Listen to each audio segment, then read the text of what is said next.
আমরা এই ভিডিওর মধ্যে পুরো পোস্ট মডার্ন এজকে আলোচনা করব এবং জানবো যে এই পোস্ট মডার্ন এজের মধ্যে কোন কোন রাইটার এসেছিল এবং তারা এই পোস্ট মডার্ন এজকে কীরকমভাবে সমৃদ্ধ করেছিল।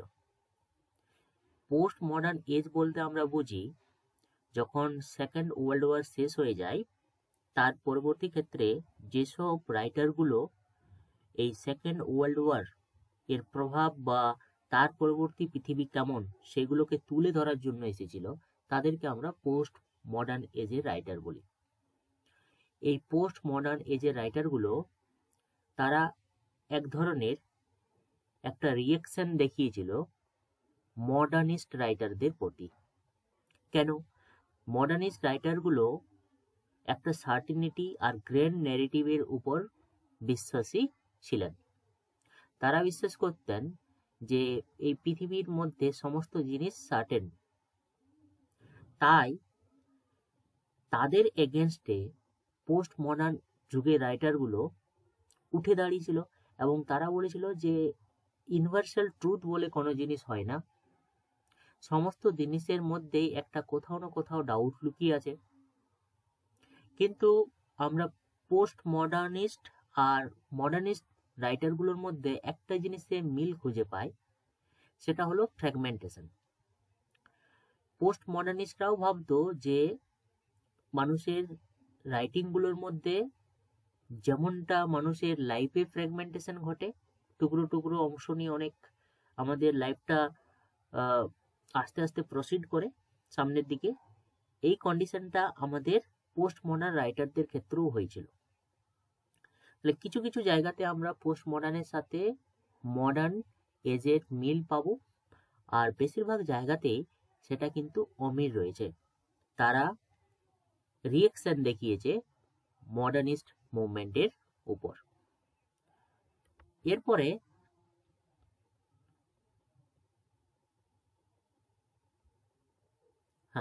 আমরা জানবো যে পোস্ট মডার্ন এজের কি কি মেজর থিম রয়েছে। এখানে আমরা পাবো রিলেটিভিজম অ্যান্ড সাবজেক্টিভিটি। তারা অবজেক্টিভ ট্রুথ বা অবজেক্টিভিজকে অনেক রিজেক্ট করত। তারা গ্র্যান্ড ন্যারেটিভের বিপরীতে ছিল। তারা মনে করত যে সাবজেক্টিভিটি অ্যান্ড রিলেটিভিজম এটাই মানুষের জীবনের প্রধান লক্ষ্য, এবং মানুষকে যদি বুঝতে হয়, গোটা পৃথিবীকে যদি বুঝতে হয়, তাহলে সাবজেক্টিভ অপিনিয়ন দ্বারাই বোঝা সম্ভব। অবজেক্টিভ ট্রুথ বলে কোনো ট্রুথ হয় না। হাইপার রিয়েলিটি, যার প্রবক্তা ছিল জন বাদ্রিয়ার্ড, তিনি বলেছিলেন যে আমাদের এই মডার্ন এজ মানে পোস্ট মডার্ন এজ সেটা এক ধরনের মিক্সচার, একটা রিয়েল এজের আর সাইমুলেশনের মধ্যে, যেমনটা আমরা মোবাইল ফোনের মধ্যে দেখতে পাই। অ্যাকচুয়ালি সেটা রিয়েলিটি নয়, সেটা হাইপার রিয়েলিটি। এই জিনিসটাকে বলেছিল জন বাদ্রিয়ার্ড। এরপরে আইডেন্টিটি অ্যান্ড আদারনেস। পোস্ট মডার্ন এজের মধ্যে যেসব পোস্ট কলোনিয়াল রাইটার ছিল তাদের মেন ফোকাস ছিল যে তারা আইডেন্টিটিটাকে কিভাবে তুলে ধরবে। তাদের যে রেস, তাদের যে জেন্ডার, তাদের যে আইডেন্টিটি, সেগুলো ডমিনেটেড জেন্ডারদের বা আইডেন্টিটির সামনে কি করে তুলে ধরবে। তারা এই আদারনেসের উপরেও কিন্তু অনেকটা ফোকাস দিয়েছিল। এরপরে রোল অফ টেকনোলজি।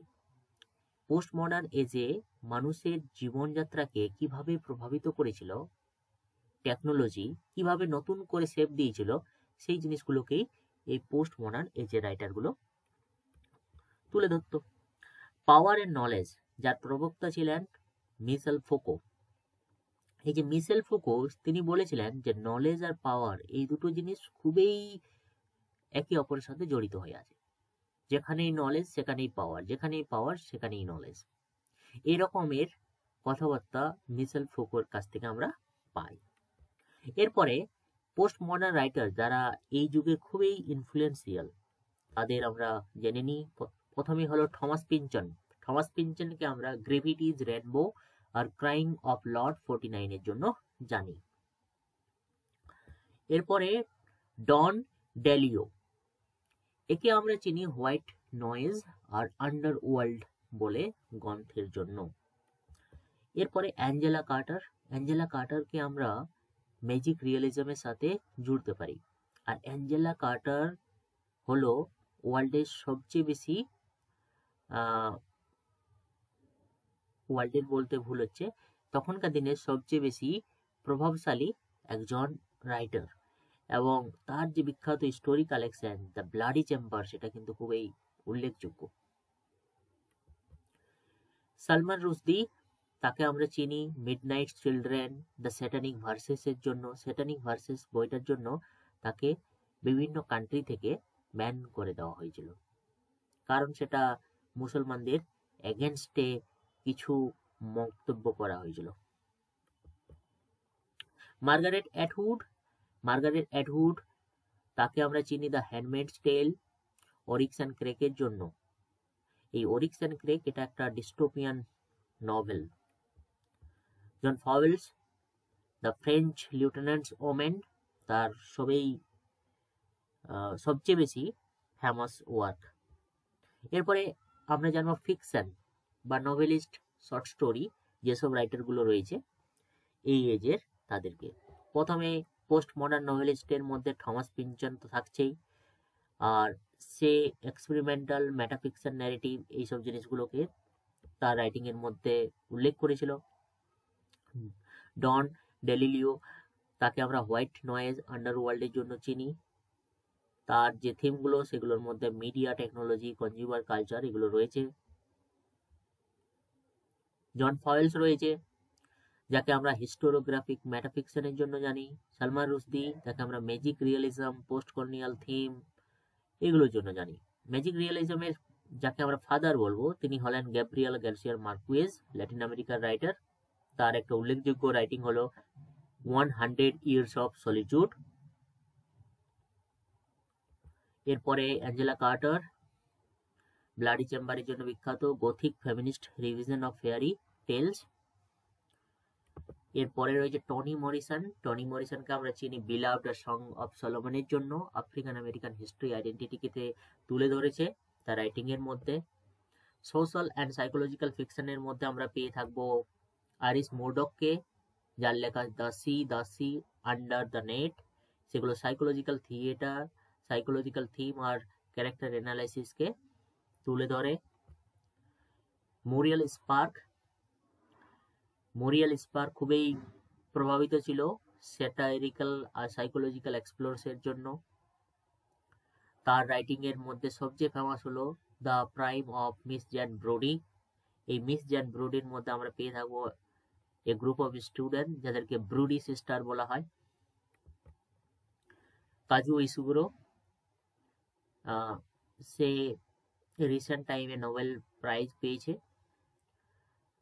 তার রাইটিং গুলোর মধ্যে the remains of the day, never let me go এগুলো মেমোরি লস অ্যান্ড আইডেন্টিটি ক্রাইসিসকে তুলে ধরে। পোস্ট কলোনিয়াল রাইটার গুলোর মধ্যে আমরা পেয়ে থাকবো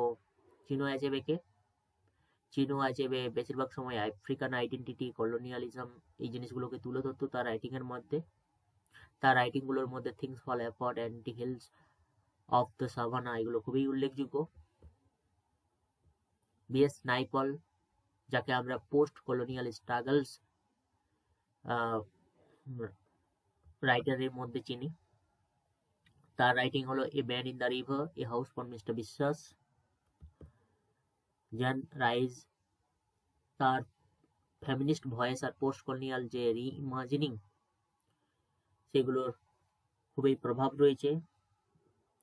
তার famous writing white Sargasso of sea, এটা ফেমিনিস্ট রাইটিং এর জন্য খুবই গুরুত্বপূর্ণ।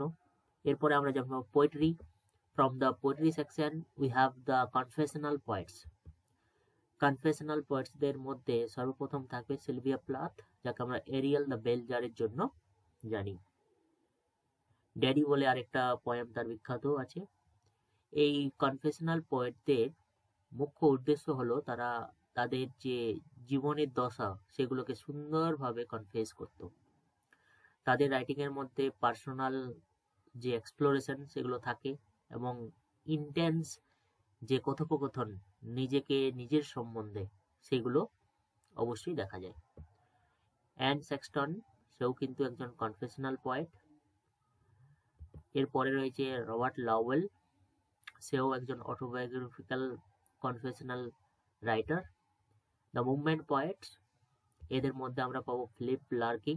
ফিলিপ লার্কিং এর দুটো রাইটিং খুবই ফেমাস। তার মধ্যে হলো the Whitsun Weddings and High Windows, এগুলো একটা রিয়েলিস্টিক অ্যান্ড অ্যাক্সেসিবল পোয়েট্রির উদাহরণ। টম গান, তার যে theme of sexuality, identity and mortality, সেই জন্য আমরা একে অবশ্যই মনে রাখবো। কিংসলি অ্যামিন্স, যাকে আমরা লাকি জিম এর মতো একটা রাইটিং এর জন্য চিনি, সে আবার পোয়েট্রি, কমিক্যাল এসেজ এইসবগুলো লিখেছিল। এরপরে আমরা জানবো বিট পয়েটস। বিটস পয়েটস এর জন্য মনে রাখতে হবে আমাদের অ্যালেন গিন্সবার্গকে। অ্যালেন গিন্সবার্গ হাওয়েলের জন্য বিখ্যাত, সেখানে কাউন্টার কালচার, স্পিরিচুয়াল থিম রয়েছে। Jack Kerouac on the road, তাকে আমরা স্পন্টেনিটি, ট্রাভেল অ্যান্ড রেভলিউশনের জন্য জানি। পোস্ট কলোনিয়াল অ্যান্ড ডাইভার্স ভয়েসের মধ্যে আমরা পেয়ে থাকবো ডাইরেক্ট ওয়ালকট, যাকে আমরা ওমেরস বলে গ্রন্থের জন্য জানি। ওমেরস একটা Caribbean identity and colonialism, post colonialism বা কলোনিয়ালিজমকে তুলে ধরেছে। সেমাস হেনি, যাকে আমরা আইরিশ রাইটার বলবো, তিনিও আইডেন্টিটি ক্রাইসিস অ্যান্ড হিস্ট্রিকে নিয়ে লেখালেখি করেছিলেন। নর্থ বলে তার একটা ওয়ার্ক রয়েছে, ডেথ অফ এ ন্যাচারালিস্ট, এটা তার সবচেয়ে ফেমাস। এরপরে রয়েছে ড্রামা অ্যান্ড থিয়েটার। এখানে আমরা পেয়ে যাব পোস্ট মডার্নিস্ট ড্রামা স্টাইল, যেটা হলো অ্যাবসার্ডিস্ট থিয়েটার। অ্যাবসার্ডিস্ট থিয়েটার মানে হলো মানুষের জীবনের কোনো মিনিং নেই, তারা যে কোনো কাজ যে কোনো রকমভাবে অ্যাবসার্ড মানে যেটা নাথিং, সেই রকম জিনিসগুলোকে সেখানে তুলে ধরেছে। এখানে এক্সিস্টেন্সিয়ালিজম আর অ্যাবসার্ডিটিকে দেখতে আমরা খুঁজে পাই এই অ্যাবসার্ড ড্রামার মধ্যে। যেমন ওয়েটিং ফর গোডো, এখানে যে ক্যারেক্টারগুলো আছে তারা একটা গোডো বলে ইমাজিনারি ক্যারেক্টার, যাকে আমরা গডও বলতে পারি, তো তাদের জন্য দাঁড়িয়ে রয়েছিল। তাদের কাছে কোনো ইন্টেনশন ছিল না ওখানে দাঁড়িয়ে থাকার, কিন্তু তাও তারা দাঁড়িয়ে রয়েছিল এবং তারা খুঁজছিল এবং ভাবছিল যে হয়তো গড আসবে, তাদের সাথে দেখা করবে, কিন্তু পুরো গল্পটা শেষ হয়ে গেল, কোথাও আর গডের চিহ্ন পাওয়া গেল না। তাহলে এই রকমের একটা গল্প হলো আমাদের ওয়েটিং ফর গোডো। এরপরে হ্যারল্ড পিন্টারে রয়েছে দ্য বার্থডে পার্টি কেয়ারটেকার, সেখানেও আমরা ওই অ্যাবসার্ডিস্ট থিম পেয়ে থাকবো, আবার সেটা আবার কমেডি অফ ম্যানার্সের মধ্যে পড়ে। পিকারেক্স টেকনিক এই জায়গার মধ্যে আমরা পাই। সোশ্যাল অ্যান্ড পলিটিক্যাল ড্রামার মধ্যে রয়েছে আল্টার মিলার, এখানে Death of a Salesman and Crucible এই জিনিসগুলো রয়েছে, এগুলো আবার ইন্ডিভিজুয়াল স্ট্রাগলকে তুলে ধরেছে। টেনেসি উইলিয়ামসের মধ্যে আমরা পাবো সাইকোলজিক্যাল ডেপথ অ্যান্ড সেক্সুয়ালিটি, এখানে সে তুলে ধরেছে মানুষের জীবনে যে বিভিন্ন রকমের সাইকোলজিক্যাল স্ট্রাগল সেগুলোকে। আর টেনেসি উইলিয়াম বিখ্যাত তার street car name desire, the glass ম্যানেজারের জন্য। এডওয়ার্ড বন্ড, যাকে আমরা চিনি violence and social commentary writer হিসাবে, সে সেভড বলে একটা ড্রামা লিখেছিলেন। পোস্ট কলোনিয়াল ড্রামার মধ্যে ওলে সোয়েঙ্কা রয়েছে, যাকে আমরা চিনি death and the king's house, না এটা হাউস নয়, এটা হর্সম্যানের জন্য। সে আফ্রিকান ট্র্যাডিশন অ্যান্ড কলোনিয়ালিজমকে তুলে ধরেছে, একে জানার দরকার নেই। সায়েন্স ফিকশন বা ফ্যান্টাসি রাইটিং এর মধ্যে আমরা যাকে পাবো রয় ব্র্যাডবারি, তার বিখ্যাত রাইটিং ফারেনহাইট 451, সেটা আবার সেন্সরশিপ আর ডিস্টোপিয়ান থিমকে কেন্দ্র করে লেখা হয়েছিল। আর্থার সি ক্লার্কে, সে আবার স্পেস ওডিসি বলে একটা গ্রন্থ লিখেছিল 2001-এ, এখানে হিউম্যান ইভালুয়েশন আর এক্সপ্লোরেশনের কথা উল্লেখ আছে। এরপরে আমরা জানবো ক্রাইম অ্যান্ড থ্রিলার। এখানে অবশ্যই প্রথমেই পাবো আগাথা ক্রিস্টিকে, যাকে আমরা চিনি the mouse trap, murder on the Orient এক্সপ্রেসের জন্য, আর সে আবার একজন ডিটেকটিভ রাইটার। প্যাট্রিসিয়া হাইস্মিথ, যাকে আমরা পাবো ট্যালেন্টেড মিস্টার রিপ্লে, সাইকোলজিক্যাল থ্রিলারের জন্য বিখ্যাত। নন ফিকশন অ্যান্ড এসের মধ্যে প্রথমেই ফিলোসফিক্যাল অ্যান্ড থিওরিটিক্যাল রাইটিং কিছু দেখে নেব। তার মধ্যে রোলা বার্থের মাইথোলজিস রয়েছে, যেটা আবার সিমিওটিক্স অ্যান্ড কালচারাল ক্রিটিসিজমকে কেন্দ্র করে লেখা হয়েছে। মাইকেল ফুকো, যার পাওয়ার অ্যান্ড নলেজের যে উপরে যে কনসেপ্ট, সেটা আমরা জানবো ডিসিপ্লিন অ্যান্ড পানিশমেন্ট বলে একটা গ্রন্থের মধ্যে। ফেমিনিস্ট ভয়েসের মধ্যে রয়েছে সিমন দে ব্যাভিও সেকেন্ড সেক্সের জন্য বিখ্যাত, আর ব্রেটি ফ্রিডেন দ্য ফেমিনাইন মিস্টিকের জন্য বিখ্যাত। মেমোয়ার্স অ্যান্ড বায়োগ্রাফির মধ্যে রয়েছে আমাদের George Orwell, homage to Catalonia 1984, এটা একটা political and autobiographical works. Maya Angelou, যাকে আমরা I know why the cage bird sings বলে এই গ্রন্থের জন্য জানি।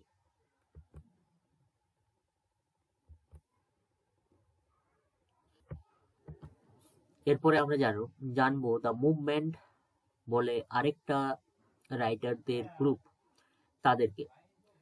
A group of British poets who rejected the experimentalism of modernism and embraced clarity, simplicity and traditional forms. The Movement writers অ্যাসোসিয়েশনের মধ্যে আমাদের প্রথমেই থাকছে Philip Larkin, Kingsley Amis, Tom Gunn, Donald Davie, Elizabeth Jennings, John Wain বলে প্রমুখ রাইটাররা। এরা realism, স্ক্যাপটিসিজম, অর্ডিনারিনেস এই জিনিসগুলোকে তাদের রাইটিংয়ের থিম করেছিল। তারা রোমান্টিসিজম, অ্যাভানগার্ড টেকনিক্স এগুলোকে রিজেক্ট করেছিল। অ্যাংরি ইয়ং ম্যান বলে আরেকটা গ্রুপ রয়েছে, 1950s সেটা শুরু হয়েছিল। এইসব রাইটারগুলো যে ক্লাস সিস্টেম আর যে সোসাইটি এবং এই সোসাইটির যে নর্ম, ভ্যালু আর স্ট্যাটাস, এই জিনিসগুলোকে তারা তাদের রাইটিংয়ের মধ্যে তুলে ধরত।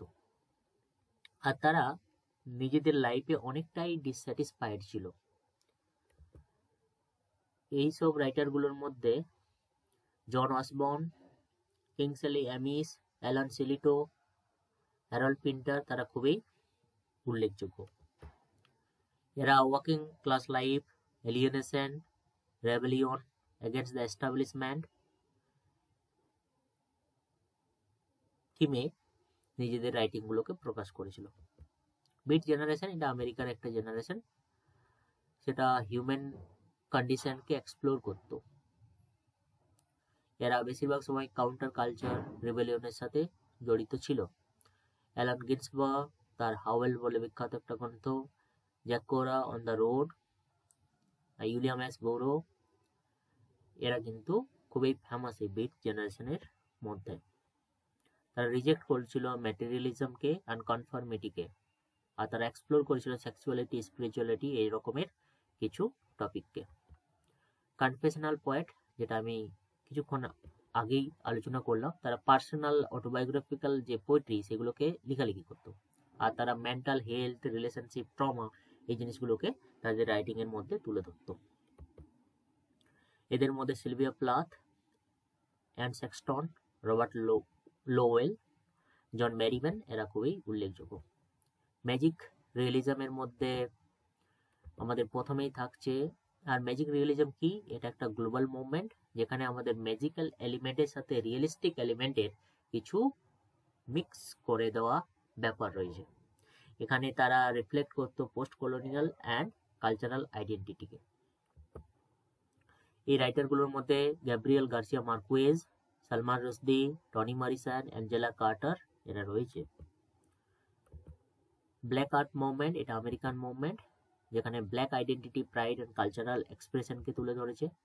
এদের মধ্যে আমেরি বারাকা ডাচম্যানের জন্য বিখ্যাত, মায়া অ্যাঞ্জেলো রয়েছে, I know why the caged bird sings. Feminist writing আর ক্রিটিক্সদের মধ্যে রয়েছে সিমন দে ব্যাভিও, সেকেন্ড সেক্সের জন্য বিখ্যাত, ব্রেটি ফ্রাইডে ফেমিনিস্ট মিস্টিকের জন্য বিখ্যাত, Adrienne Rich diving into the wreck, Margaret Atwood the হ্যান্ডমেডস tale এর জন্য বিখ্যাত। তারা জেন্ডার রোল, প্যাট্রিয়ার্চি, ওমেন্স এম্পাওয়ারমেন্টের কথা বলতো, সাকশনালিটি অ্যান্ড ডাইভার্স ভয়েসেস তাদের লেখার মধ্যে রয়েছে। পোস্ট কলোনিয়াল রাইটার্সগুলোর মধ্যে রয়েছে Chinua Achebe, things fall apart, V S Naipaul, Derek Walcott, Salman Rushdie, Jean Rhys. এরা কলোনিয়াল অ্যান্ড পোস্ট কলোনিয়াল এক্সপিরিয়েন্সগুলোকে তুলে ধরতো।